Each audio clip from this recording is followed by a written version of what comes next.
We're going to dive into this article by Robert Breedlove, Masters and Slaves of Money. I'm your host, Colin Stucker, founder of the Better Human Podcast Network, Bitcoin Basics, and the Better Human Company. Get on the Better Human newsletter over at colin.coach for the hub of everything.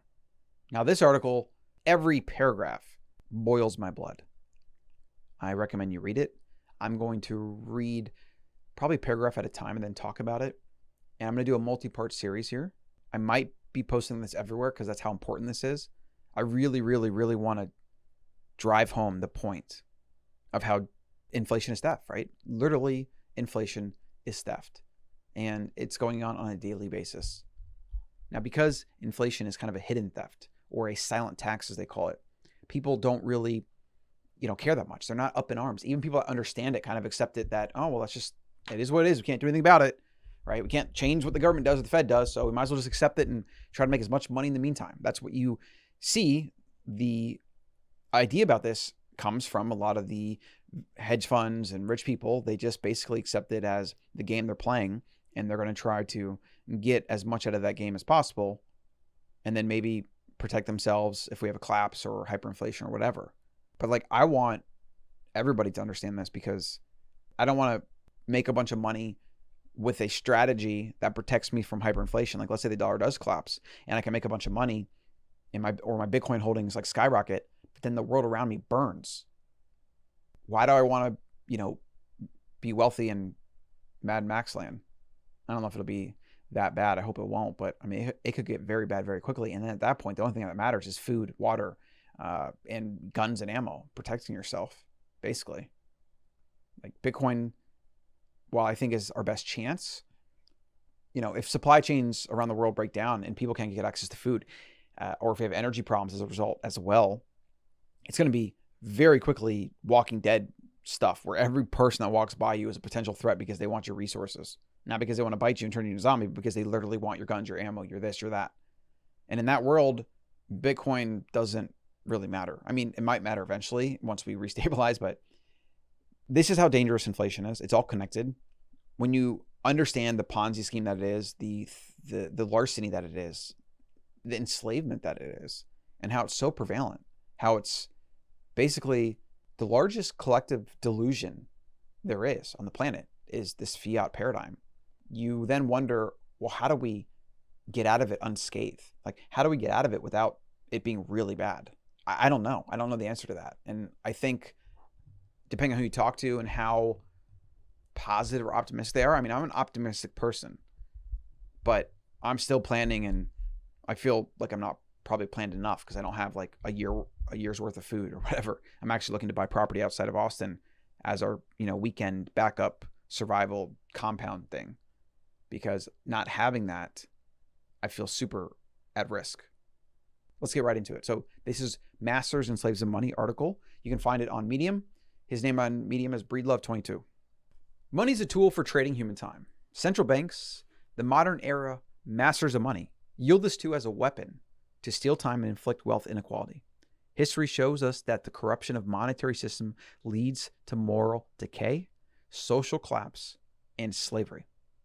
As the temptation to manipulate money has always proven to be too strong for mankind to resist, the only antidote for this poison is an incorruptible money. Bitcoin.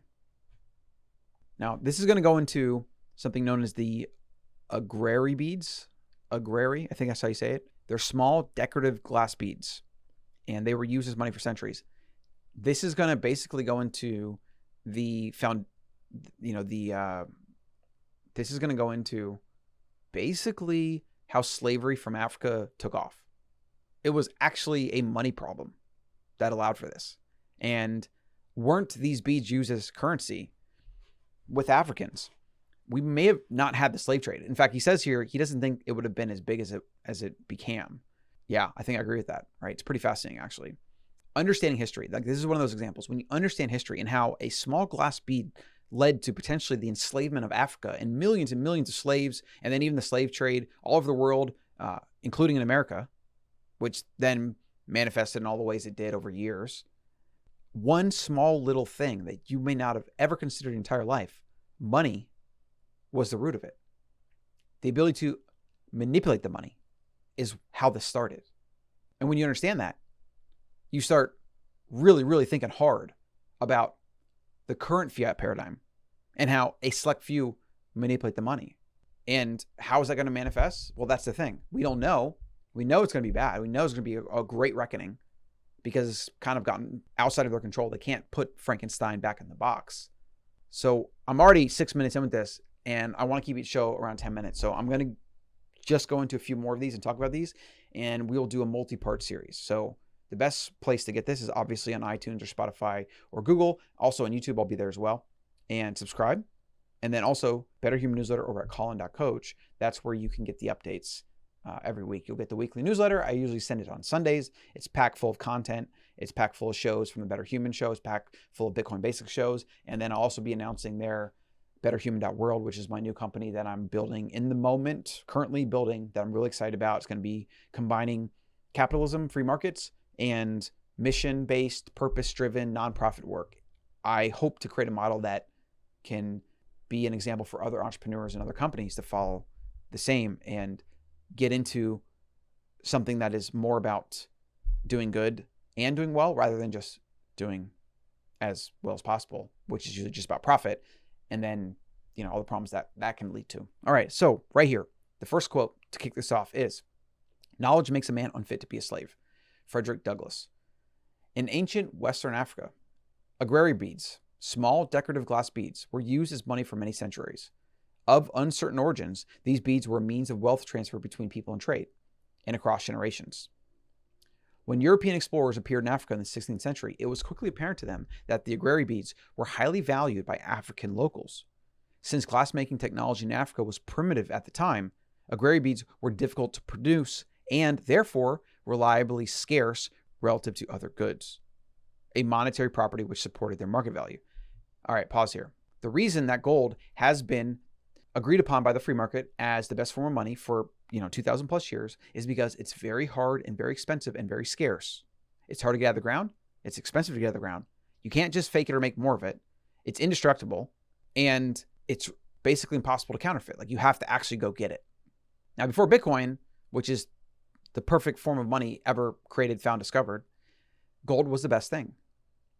But there's been all kinds of monies used all over the world, all throughout history. You've had tea, you've had tobacco, you've had different probably crops, obviously livestock, things like that. And each one of these different forms of money, they pose problems. Obviously, the barter system poses problems because if you make apples and you want pots, you can obviously trade with the pot guy, but then you get your pot and you want to buy something else. What about the pot guy? The pot guy wants apples one day, but then he wants other things other days.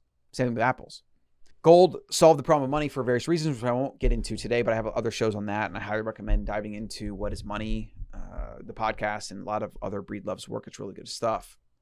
These beads in Africa, though, because glass-making technology was primitive. Now, I actually made a mistake here. I thought these beads used to be washed up on shore, like it was natural glass. And I think maybe in some areas that happened, which would be another example, though, because if these natural glass things washed up on shore, then you would only have a certain amount of them, and that there would be an average supply, and an average amount would wash up on the shore, and then it would basically have an average scarcity, which could then lend itself to being used as money.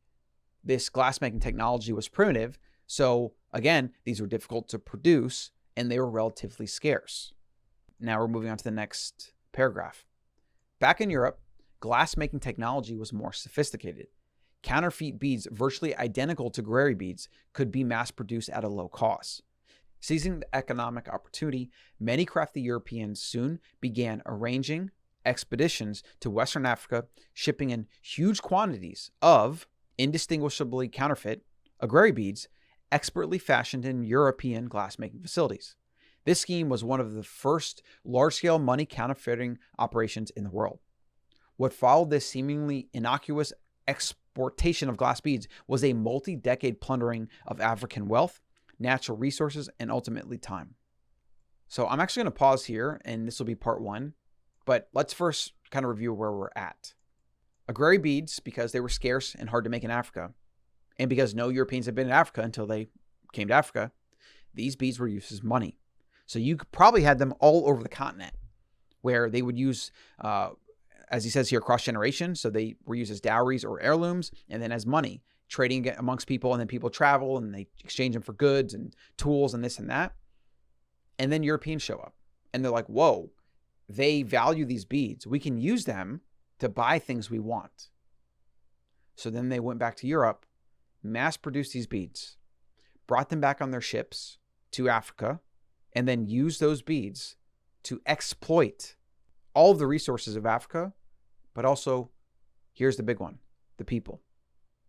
Because in Africa, at the time, you had some tribes that would go to war with other tribes, and there was actually slavery in Africa. You had tribes that would dominate other tribes, and then their women and children, or maybe even their men, would then become slaves, basically. And I believe there was even a slave trade in Africa of Black Africans in Africa to other, I guess, tribes and whatever, right? So this was already a thing that was kind of going on, and people were already understood and established in the market as a piece of property, okay?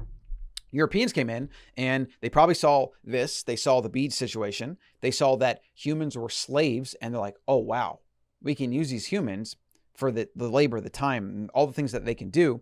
And then they figured out they could take them to other areas around the world, and they could take them to sugar plantations and etc. We're going to get to the part 2, which gets really, my God, it's one of those things that it's like people, humans, brutal. Humanity is brutal. And if you think that humanity stopped being brutal in 2020 because we have like iPhones and the internet, we talk online about how we're so great and this and that. If you think that humanity is no longer brutal, you don't understand history. You don't understand evolution, and you especially don't understand evolutionary biology and psychology, because humans are as brutal as they've ever been. We do have cultural forces that are making us less violent, right? And just the very act of like touching another human is basically against the law. But that does not mean that the killer instinct built into every human is not there. We didn't become the apex predator that has literally hunted and killed other species to extinction, and even killed massive amounts of our own species, our own brethren. You don't get to that point without having that killer instinct. And it's not something that people like to think about or accept. And they want to convince themselves that humans are different now, and we live in a post-history world. We don't enslave people anymore. Well, guess what? Did you know that the slave trade is actually more prevalent today than it's ever been in history? It's just in the shadows. That's part 1. Again, get part 2 over at the website. So bitcoinwillsaveus.com for the Bitcoin Basics website and podcast, or the newsletter, Colin.coach, and subscribe on your favorite podcast app and YouTube. I look forward to part 2, and I'll see you then.